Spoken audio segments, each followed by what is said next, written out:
ఇప్పుడు దాకా విజయవాడ, గుంటూరు ప్రాజెక్టులు అన్ని చూస్తున్నారు. లైవ్ ప్రాజెక్ట్ చేస్తారు. నాకు కూడా అనిపించింది సార్. ఎందుకు కస్టమర్స్ డైరెక్ట్ గా కెమెరా ముందుకు రావాలి, వాళ్ళు కేక్ ఎలా కడతారో తెలియాలని సంకల్పంతో ముందుకు వచ్చారు సార్. నాకు కానూరు ప్రాజెక్టు సార్ అండి మెయిన్ శివ గారు, ఆయన మాటలతో విన్నామండి. అసలు కేకే బాగా కడతాను లేదా సార్, ఒకసారి మాట్లాడు. మన కన్స్ట్రక్షన్ స్టార్ట్ అయ్యి 1.5 month అవుతుంది. సో మనకి డైలీ అప్డేట్స్ వస్తూ ఉంటాయి వాట్సాప్ లో. నేను ఎక్కువ కన్స్ట్రక్షన్ విజిట్స్ మంత్లీ 2-3 times వస్తూ ఉంటాను. బట్ నాకు ఎప్పటికప్పుడు వాట్సాప్ లో డైలీ అప్డేట్స్, క్వాలిటీ చెకప్, ఏమేమి వర్క్స్ జరుగుతున్నాయి అవన్నీ నాకు ఎప్పటికప్పుడు అప్డేట్స్ వస్తూ ఉంటాయి. నేను అవుట్ స్టేషన్ లో ఉన్నప్పుడు ఇవి చూసుకోవడానికి నాకు చాలా హెల్ప్ఫుల్ గా ఉంటుంది. ప్రైస్ పరంగా మీకు ఎలా అనిపిస్తుంది sir?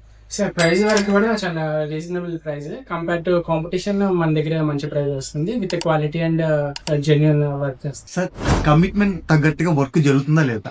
Sir as per commitment వాళ్ళు ఏదైతే మనకి same slab 5 years warranty, basement కూడా చాలా సార్ విత్ 3 floors స్టామినాతో ఇచ్చారు. సార్ కానూరు సైడ్ కి మీ దగ్గరికి కస్టమర్ వచ్చారనుకో సార్, మీరు సైట్ కి మొత్తం మీరు చూపిస్తారా కేక్ ఎలా కట్టారనేది? మన సైట్ దగ్గరికి వస్తే కనుక నేనే దగ్గరుండి ఎలా కడుతున్నారు ఏంటి, ఎలా క్వాలిటీ చెక్స్ ఎలా జరుగుతున్నాయి అవన్నీ నేను దగ్గరుండి ఎక్స్ప్లెయిన్ చేస్తాను. ఒకవేళ మీరు ఇంట్రెస్ట్ ఉంటే కనుక రండి ఖచ్చితంగా. నేను చెప్పేది ఒకటే, అన్ని ప్రాజెక్ట్ లోకి డైరెక్ట్ గా కస్టమర్ అనేవాళ్ళు మీరు మద్దతు చేయించుకునే డైరెక్ట్ కస్టమర్ తో మాట్లాడేయచ్చు ఎలా కడుతున్నది ఏంటి అనేది. థ్యాంక్ యూ సార్ శివ గారు, మీరు మంచి బూస్ట్ అప్ ఇచ్చారు. మాకేంటంటే ముందుకెళ్ళడానికి చాలా పరిస్థితి. సార్ లాగా మీకు ఇంట్రెస్ట్ ఉంటే క్వాలిటీ కన్స్ట్రక్షన్స్ చేయించుకోవాలంటే మాతో పాటు కింద ఉన్న నెంబర్ కి కాల్ చేయగలరు sir. Thank you sir. This is KK.